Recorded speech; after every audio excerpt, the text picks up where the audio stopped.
Hello, welcome to the Data Channel. So today, as part of Databricks Certified Machine Learning Engineer Associate, so we are bringing up a next video in this playlist, that is the feature store. So as this is as part of the again comes under the section of data preparation and feature engineering, right? It's part of that. And so if you are following this course, please follow from the like this playlist because so otherwise if you are coming intermediately into this video, so you might miss certain points, right? So today we are discussing about feature store. So what exactly feature store is and why it is important when you are building machine learning projects or machine learning use cases. So before proceeding, if you're new to this channel, we would recommend you to please subscribe and also press bell button for instant notifications. So let's get started.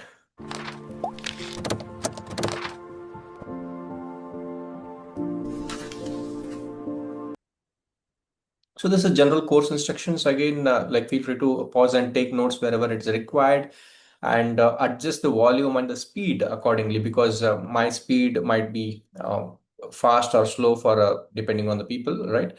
And watch a full video and the full playlist in the order of the order how it is arranged to get the maximum out of it. And also practice along with me wherever there are practical sessions and comment in the comment section if you have any suggestions or any queries, etc. And for practice notebooks, so you can send an email to the email ID in the description. With that, first let's understand what exactly feature store. So in the previous videos in this playlist, we have already discussed what exactly the feature engineering and why it is important in machine learning algorithm, right? And every machine learning model runs on one common thing. Usually it is that is called feature. So that actually the features that you have in your model or the feature that your model is using generally drives the predictions and the accuracy of the predictions and the quality of predictions, right? But as the data grows, certainly the data will keep on growing, and you're creating and managing these features becomes a massive challenge because it comes with a cost, compute, storage, etc. Right, and also different teams compute the same feature in a different way. Like you have a project A, project B, project C using a similar features, right? You might be using it for little different use cases, but ultimately they are also using a customer related features and product related features, and you are also using the same and different teams are using a similar features, right, and a different way. So that leads to a lot of chaos and inconsistencies because of the data volume. How do you store it? What is the cost? Right, how do, like, all these challenges will come into picture. And models trained on one logic often fails in production because the features don't match, right? So that's where feature store comes in, your centralized home for all the machine learning features. That means it stores, manages, and serve features for both training and real-time interfaces. So imagine it as a shared pantry, okay, where every data scientist come and picks the trusted, ready-to-use ingredients. Uh, no more duplicate efforts, no more mismatching results, right? And feature store ensures the consistency between offline and online data pipelines, right? And they also track the lineage, monitor the quality, and keep version so you can reproduce the environment experiment wherever it is required. And so with all of this, it brings the speed because you can instantly reuse the verified features across multiple models. And it brings the governance also because in Databricks especially we are using Unity Catalog, something as Unity Catalog. We will see how exactly it helps. Because of that, Unity Catalog integrated closely on Feature Store because every feature is cataloged, documented, and auditable. So that and also it brings a scalability, letting your machine learning system handles both real time and batch needs requirements. And particularly in Databricks, the feature stores integrates deeply with say Delta Lake and MLflow for a seamless MLOps workflow. So in short, feature store transform your feature chaos into a trusted, reliable, and production ready machine learning foundation.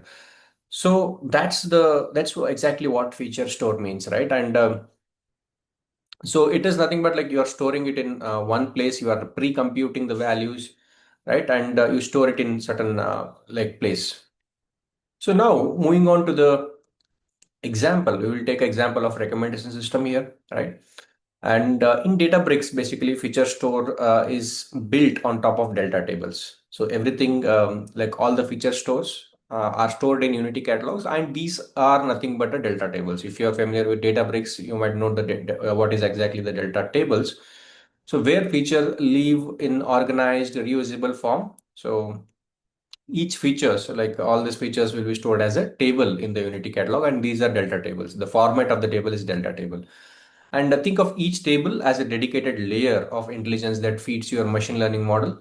So the most common ones, like for example, you can take here user features, item features, and user interaction features. So as a recommendation system, so these will be the features, right? And each features has a meaning. So that means what is users features? It describes the user's preference like demographic, activity, etc. And item feature is nothing but it's a product related information, right? So what exactly that product is about, and what exactly the popularity score of that product, etc. So it and user item feature is nothing but describe how a user interacts with a specific item. So all of these are nothing but it is actually a feature. That means a characteristics of a particular entity. It might be user, it might be item, or it might be interaction between user and item. How exactly user prefer certain items, right? So that exactly defined as a features. So now, if you have the features, so definitely you will convert those into a feature store. That means feature store is nothing but it stores certain KPIs, right? Like to which will describe the particular feature. So suppose if you have a user feature, so that is having a total purchases, average session time, preferred category is data science for the user one, and average rating given is 4.6, right? And item related features are nothing but how much popular a particular item is, and what exactly the price and average rating of that, and what category it falls into. And like user and item interaction, if you see, like it might be like how many clicks a user is doing on a particular product, how many times he's purchasing, right, etc., how many time is waiting before he's purchasing. So all these will be stored in a feature store tables. So why we are doing this is like feature engineering. As part of the feature engineering, so you have to build the feature stores, right? And you will be building the features, and these features you cannot regularly keep on computing. Like your machine learning algorithm might be running like twice a day or thrice a day. All these ML models will be running on the data that is coming on a daily basis, right, or hourly basis. So you cannot keep on running this every time, because and it might be a lot of load to the for the both, like from the performance and from the memory standpoint. And and it also like a very costly operation to do, because you talk about like millions and billions of rows. So then calculating this feature itself will take 70 to 80% of the compute or the cost, like compared to what exactly you are using it for machine learning, building machine learning models, right? So that is where it is quite important to make sure you are running these features only as it makes sense. Like you might be running a feature every weekly once or maybe daily once, but your ML algorithms might be running, say, daily twice or daily thrice, but they're using the same feature store, which is pre-computed.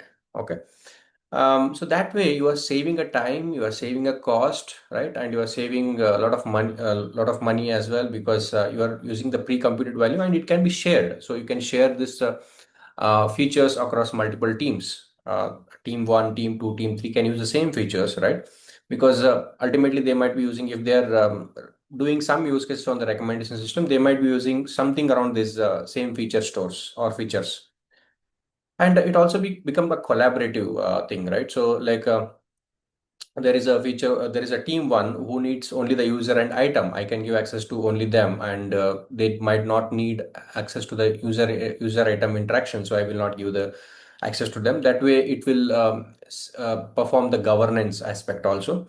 And you can have like a pre-computed version also. Like suppose if a particular team or particular project wants to go back and see what was the data, say for user store, the what was the data like last month. Okay.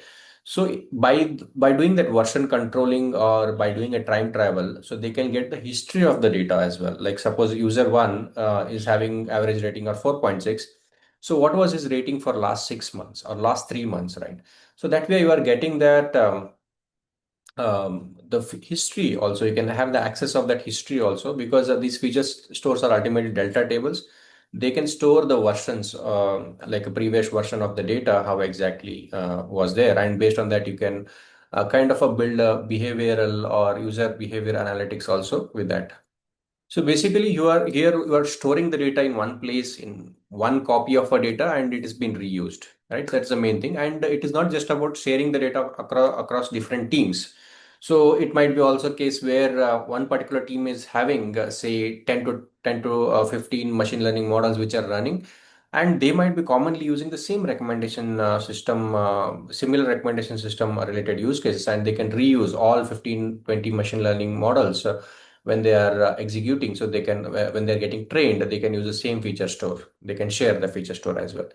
Otherwise, you can imagine, right? There might be different models. For every model, you are building a feature, and every model you have to pre-compute it and the cost, and if the other teams have to do the same thing, so it's a lot of cost and effort, and also it doesn't make any sense to do that kind of operation when you can literally store store the features or the KPIs related to the features in a particular location, and that location in Databricks is Unity Catalog Delta Tables.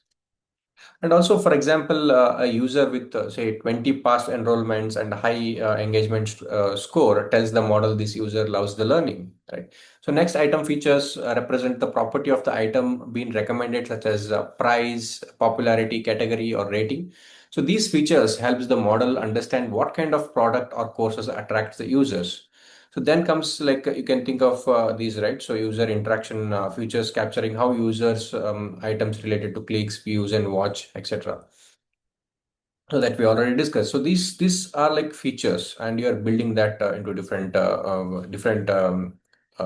categories or different tables in the Databricks Unity catalog. And data engineers can literally update these tables on daily basis in real-time ingestion using Delta Live tables or Databricks jobs. And data scientists can directly look them up and join them into their training data set. And just with a few lines of lines of the code, so they can import this data to their models, machine learning models that they are training for. So the best part is, as we discussed, all these are version controlled, tracked, and linked to the model through MLflow. That means full lineage is available, right?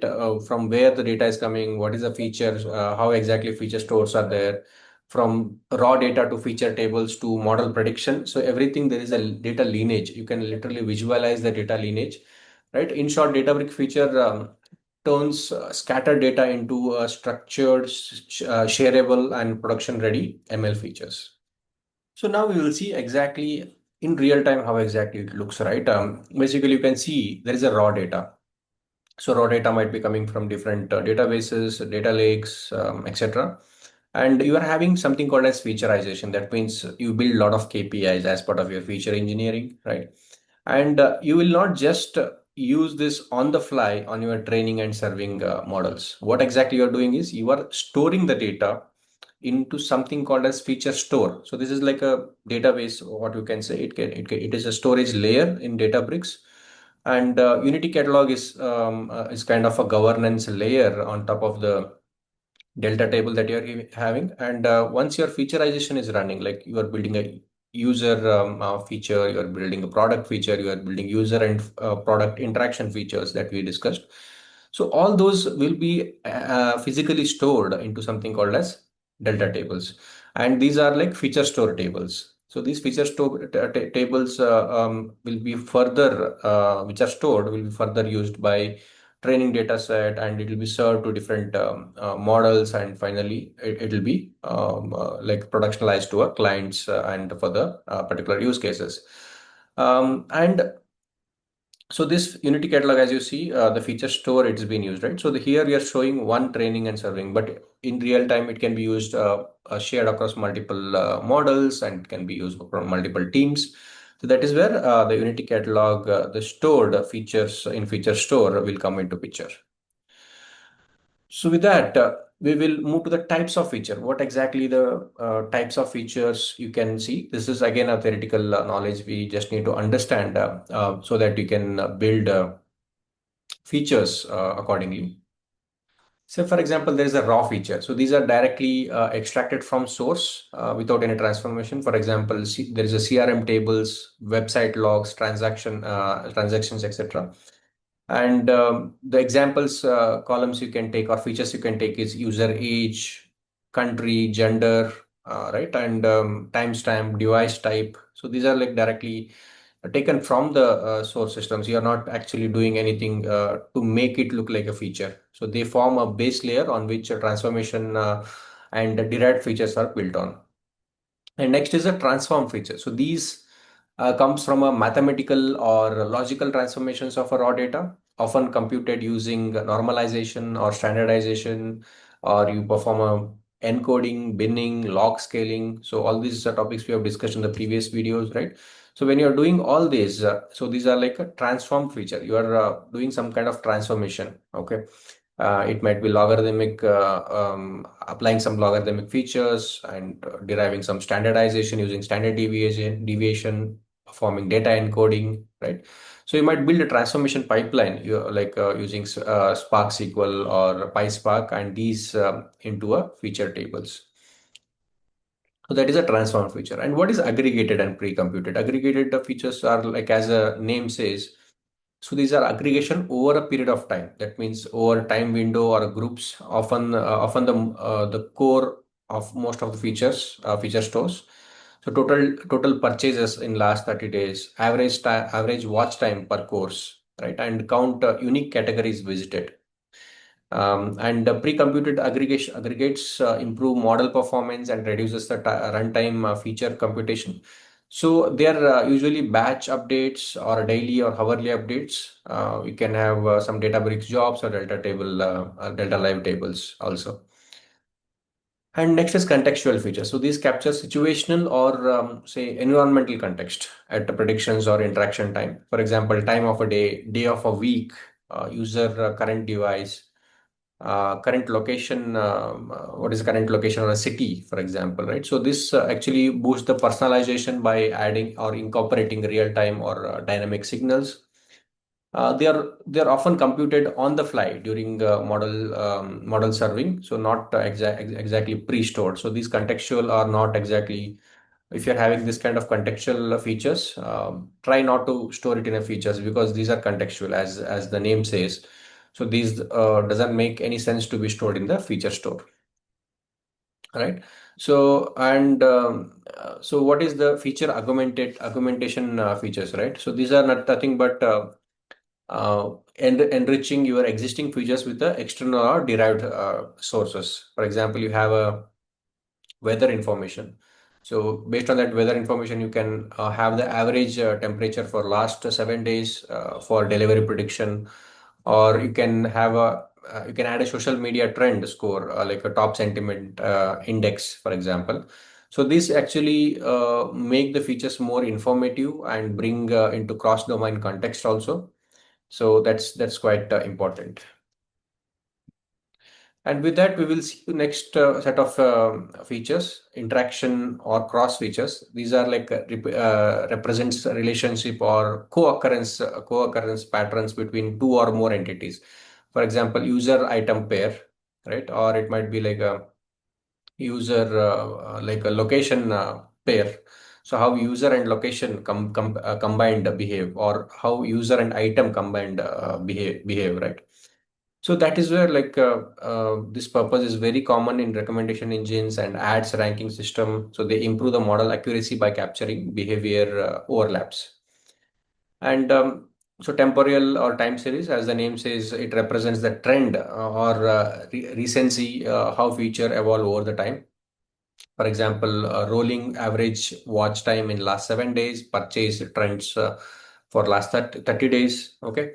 And it captures the momentum and recency and change rate critical for user engagement and conversation prediction. So, like how it can be implemented is you can think of like a window function in SQL or Databricks Delta Live table with the time window functions for rolling computations. So, and there is something called as derived or synthetic features. So, these often are created by combining or interacting multiple base features through algorithmic or ML based transformation. For example, you create an engagement score. Okay, it can be like some formula based on the clicks, likes, or shares. Okay, so how do you like assign an engagement score for a particular product or for a particular user? Or in a particular location, right? It depends on what exactly you are trying to do. So it's a PCA-based dimensionality reduction and cluster IDs from unsupervised models like k-means or embedding can be used. And the whole purpose of derived or synthetic feature is to reduce the noise and improve the interpretability or represent higher level of user and item patterns. And next is pre-trained and embedded features. So these are extracted using deep learning or NLP models trained somewhere else. It might be like say text embedding or it might be image embedding. Okay. So the main purpose of this is powerful in recommendation systems for semantic matching. For example, recommending similar courses, recommending similar products, etc. So these are basically the different like types of features. Okay. So with that, we will move to the next set of slide where we will discuss about the importance of feature stores. So you can, I'm just giving an exhaustive list of features, feature store, but you can take a top three or four and understand what exactly the importance of feature stores look like. So to start with, consistency between training and serving, right? So in traditional setups, features used for training are recomputed differently during prediction. So this basically causes training serving skew, the model performance well offline but poorly in production. Feature store ensures the same logic and computation is used for both by removing the mismatches and also reusability across different models, right? So and teams, so that we already discussed. So the same feature store can be centralized, reusable features, avoiding duplicate efforts and the inconsistency logic. And the same feature, for example, average purchase for last 30 days. So this can be used across multiple models. It might be churn, recommendations, lead scoring, etc. So it can be basically reused. And next is accelerated model development. So what exactly this means is, so you have 60 to 80% of the model effort that is spent for feature engineering itself. So not exactly for building the models or training the models, but actually for building the feature engineering itself, right? And by reusing the existing verified features from stores, data scientists can focus on model innovation, not actually on the data plumbing operations. So shorter time from idea to production, that actually helps. Right, and next is governance and lineage and auditability. So this is very important when you're talking about enterprise. So it is critical to know where did a feature store come from, who has created it, which model are using it, because you are working in a diverse team, right? And there are a lot of projects, there are a lot of people involved. So without a feature store, this metadata is scattered. So you have no clue where the data is coming and who exactly created, what is the lineage of it. So feature store provides the built-in lineage and traceability. So from it might be data, feature, model. So from end to end, right? So it has that lineage, which data is used for which feature and which feature is used in which model. So you can completely track that end to end. So that exactly gives that more confidence on the data and auditability perspective. So consistency across the pipelines. So basically, some models use batch features, others require real-time context. For example, in case of recommendation system, we rely on the real-time context. So feature store allows both batch and online serving using same feature definitions, enabling hybrid architecture as well. And also improved data quality and monitoring. Obviously, it ensures that feature feeding models are clean, stable, and reliable. So it enforces the standardization features, definition, data validations, schema checks, all can be performed. And also, like you have centralized discovery and collaboration. So that actually comes right, like we discussed, like data scientists often don't know what features already exist.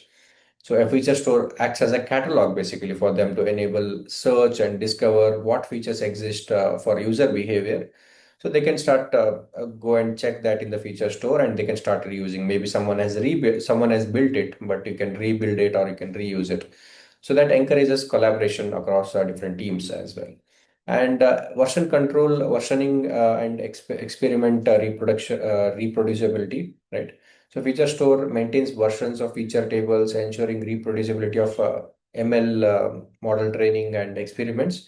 You can always rebuild the exact data set used to train a model months later. And you have a seamless integration with the model lifecycle. That means integrated with the tools like MLflow and Databricks model registry. So automatically loading correct features during inference simplifies deployment and MLOps integrations. So finally, you can think about scalability and performance as well, which is again crucial, right? When you're talking about enterprise projects. So instead of recalculating features on the fly for millions and billions of users, items, so pre-computed feature stores in a delta tables serves the data instantaneously or serves the feature instantaneously. So that reduces the compute cost and latency for production inferences. So with that, we will move to the next slide where we will understand where exactly this store fits in the entire machine learning uh, Databricks machine learning landscape. So this is a Databricks machine learning landscape where the data is actually stored in Delta Lake, and you have a governance, serve and data vectors, right? And you have a prepare where how do you prepare the data, how do you build and evaluate the models and serve the applications, right? This is the entire landscape of a ML lifecycle in Databricks. And where exactly the feature store sits in, exactly sits in the part of the Unity catalog. So this is a governance. That means Unity catalog by default is built for mainly for the governance perspective, and feature store is part of the Unity catalog. Okay, that means Unity catalog is like a store, provided by the Databricks, and the data is actually stored in the Databricks file system, and you can store it mounted to external data lakes or delta lakes, etc. But so the schema, the tables, the schema and the tables, what we call it as a Unity catalog here. And the tables format is the delta tables. So that is why you see here delta lake. The data is sitting physically as a delta lake. So whenever you run any models, right? For example, you're running a model, and as part of that building a model, you produce a lot of features, and you want to store them, and you store them in the feature store. And again, your model that's been running, so that uses data from this model store. So there are a lot of Python APIs that can be used. We will see in the practicals or the demos how exactly you can access the feature store in your models when you're building the machine learning models. But at a high level, there will be certain APIs or the libraries you can leverage to kind of refer to this data in the feature store by your models.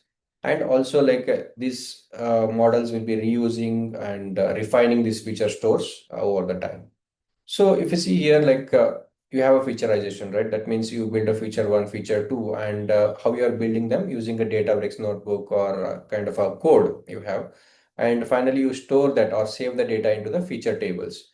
So all the tables are nothing but a delta table. That is why you see a symbol here, right? So this represents the delta table. And these delta table are part of Unity catalog. Okay. And this is where we are calling these as a feature stores. And because these are delta table based and Unity catalog based, so they will be having access controls, performance optimization of delta tables. You can think of all the optimization technique you can apply for delta tables, and you can apply same for feature tables as well. So now that you have a feature tables, so next step is how can you use this feature tables? First thing obviously is you are having a machine learning model and you are having a training data set. You can straightforward plugins to plug into this feature store and start using this delta tables, which are feature tables. And you can start using them in your machine learning models, and you can build machine learning, train the data, and machine learning models can use this data. So that is an obvious use case, right? And also you can have something called as load. You can load the data and batch score or real-time score the data and again store it back to the feature store, right? So you can build a feature on top of feature, right? So that also one of the possibility you can have using the feature tables. So the third one is where you publish the data. That means you can use this feature store tables and you can publish the data into the online serving. That means like you can publish the data into the Databricks model serving. So it might be like Cosmos DB or it might be like MongoDB or DynamoDB. So you can publish the data in particular online serving databases or NoSQL databases. So then your Databricks model can use that the published data that is called as online serving. So that means you are making the data available in a particular online serving so that the data will be quickly accessed using these online serving cases. So now we will move to the next set where we understand complete integration of a feature store with Unity Catalog. How exactly this feature store looks in Unity Catalog, right? So basically, if you're in a Databricks workspace and you see there will be a Unity Catalog and there will be features and you can for each features you can create a feature store, right? Like you if like user is there, so that's why we call it as a like three layer or three level namespace where there's a Unity Catalog name, then there's a feature, then there is an actual feature or a table that is created under it. So, and this is like having a lot of things, right? You can see here history is there, lineage, permissions, all the Unity Catalog related operations you can perform on the feature store table as well, right? So that exactly gives you a like unified governance, as we talk. Like you can give access to the, you can have access control, ensuring secure and compliant usage, and you can also track the data lineage, the features to like end-to-end data lineage from the raw data to the features computation and model training, how exactly it's been used, and a centralized meta store because it is one place where the data is stored, so it can be used for collaboration, data discovery, etc. Right. So this is how it stores. And coming to the data unified data lineage, right? That means like how exactly it looks, the lineage part of it, right? As you can see here, one of the standout capability of Databricks feature stories, it's unified data lineage. That means all the end-to-end operation or all the end-to-end data flow will be represented, can be represented as one Unity Catalog lineage. By leveraging Unity Catalog, the feature store provides the visibility, right? Basically, you can track how features are derived from raw to machine learning models, right? And you can see these are the feature stores. The raw data, the raw tables are turned down to be feature stores tables here. And these feature store tables are used by different models. It might be model A, model B, model C, or using the different features that are created using the actual raw data.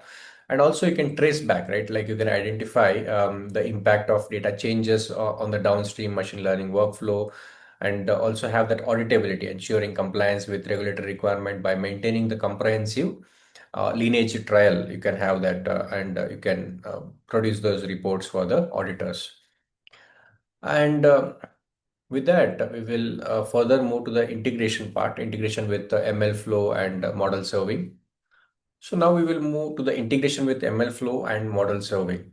So how exactly what exactly makes the model deployment easier?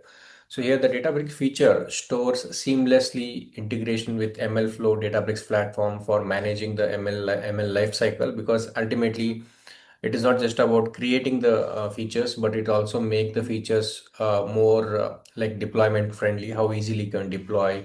Right, key integration points include it might be feature logging, so automatically logs the feature values during the training and inference, ensuring the consistency. And you have something called as model registration. That means attach the feature metadata to the model ML model registered in the ML flow. And also you have model serving. So during model serving, it simplifies the features retrieval during real-time model serving and ensuring low latency predictions. So this ultimately integration bridges the gap between feature management and ML operations, enabling a smooth transitions from development to the production, right? So that is quite important. So moving on, we will understand what exactly difference between the uh, like workspace feature store versus Unity Catalog feature store. So here you see the difference, right? Like workspace feature stores scope to individual workspaces suitable for projects with limited scope or say fewer cross-team dependencies. In that case, you can still use workspace feature stores, but Unity Catalog feature stores supports multi-workspace collaboration, provides centralized governance and lineage, ideal for the enterprise scale machine learning projects. The choice between these two depends on the organization's needs for collaboration, governance, and scalability. And you can see here workspace like it's for single workspace and challenges in sharing the feature store client to create a feature tables. But in case of a Unity catalog, like in enterprise projects, so Unity catalog store is used, not the workflow workspace feature store. So and it is highly recommended for the enterprise scale projects. And you need certain runtime for a particular using this, and you will using the feature engineering client to create a feature store. So this is a library or kind of a feature you can leverage to create that. And so you see are available, Unity catalog capabilities are available to discover like governance, lineage, and cross. So all the Unity catalog features will be made available for the Unity catalog feature store, which we won't get in feature space. So generally, if you're performing any small projects or POCs or just exploratory analysis, you can still use workflow feature store. But if you are having Databricks and if you are building an enterprise scale project, so you should use Unity Catalog Feature Store. So ultimately, the Databricks feature store, which is powered by Unity Catalog, is definitely a game changer or a breakthrough for a machine learning practitioners because it blends both the combining the centralized feature management with the robust governance and integration capabilities. So that's why it actually entire landscape or the feature ML lifecycle is simplified, and also it accelerates the journey from data to creating insights or models, right? Whether you're working on a single workspace or managing the enterprise any wide initiative. So the Databricks feature store provides the tools and the infrastructure to make your ML projects successful. Hope this video was useful. If it is helpful, please comment in the comment section, or if you have any queries, please feel free to comment in the comment section. Hope this was useful. Thanks for watching.